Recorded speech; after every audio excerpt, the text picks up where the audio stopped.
On November 17, 1991, at Indian Springs in the Florida Panhandle, two elite cave divers were returning from a deep exploration when the passage to the surface vanished beneath sand, rock, and silt.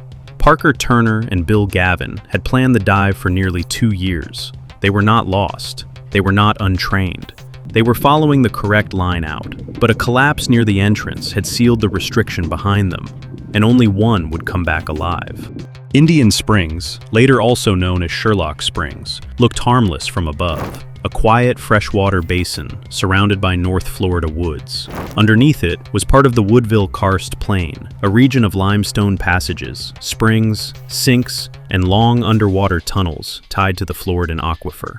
In these caves, groundwater slowly dissolves rock over time, creating clear corridors that can run for thousands of feet in total darkness. For cave divers, that clarity is part of the attraction. It is also part of the trap. A diver may see a huge tunnel ahead, but every foot forward is another foot away from open air. If silt rises, visibility can disappear in seconds. If a guideline is blocked, there may be no alternate path at all. And after a deep mixed gas dive, a diver cannot simply race to the surface without risking fatal decompression injury. Parker Turner and Bill Gavin were central figures in the Woodville Karst Plain project, known as the WKPP, an exploration group pushing the limits of deep cave diving in the area. Gavin had helped develop a powerful diver propulsion vehicle in 1991, and Parker was a respected explorer in the same circle. Their goal that day was to search for new passage in the deeper Indian Springs system, including the area known as the Wakulla Room.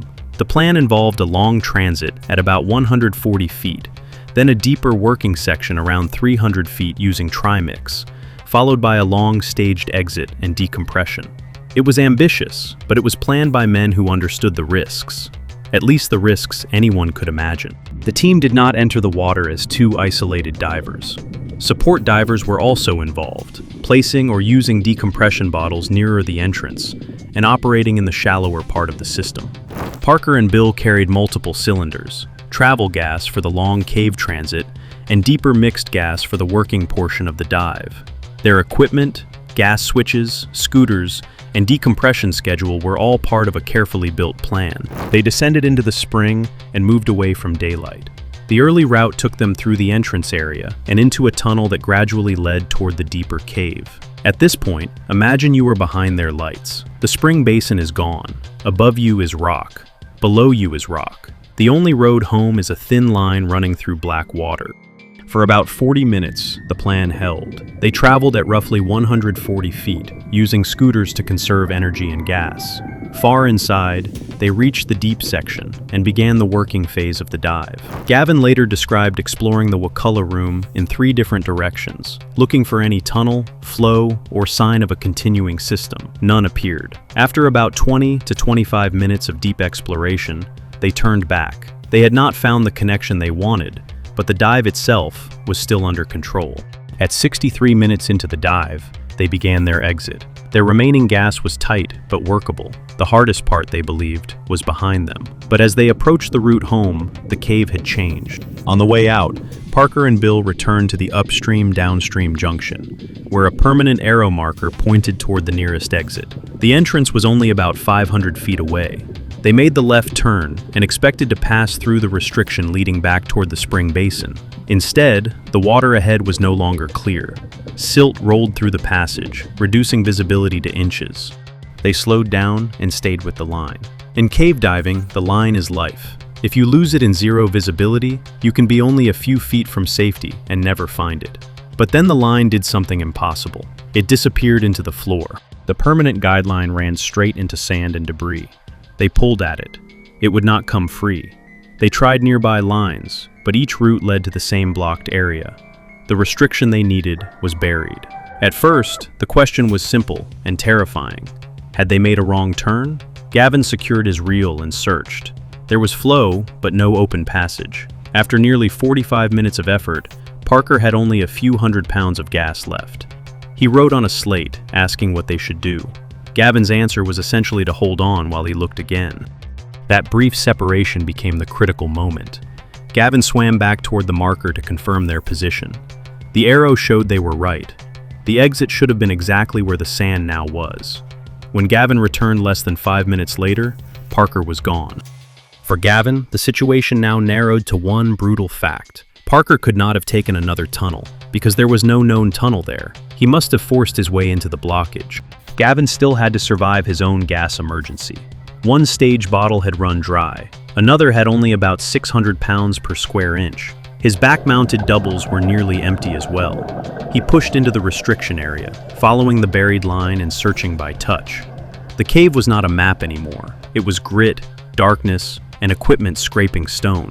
You feel the line in your hand, but you cannot see where your body is going. Every breath is measured against the pressure gauge. On the other side of the restriction, support divers had seen something strange at the surface and in the cavern. The water level in the basin dropped by about a foot, then later returned toward normal. A rush of water had moved into the cave, stirring sand and silt. Later analysis described an unstable debris slope sliding down and covering the restriction, probably after material fell from the ceiling and disturbed sediment near its angle of repose. Parker's last actions had changed everything.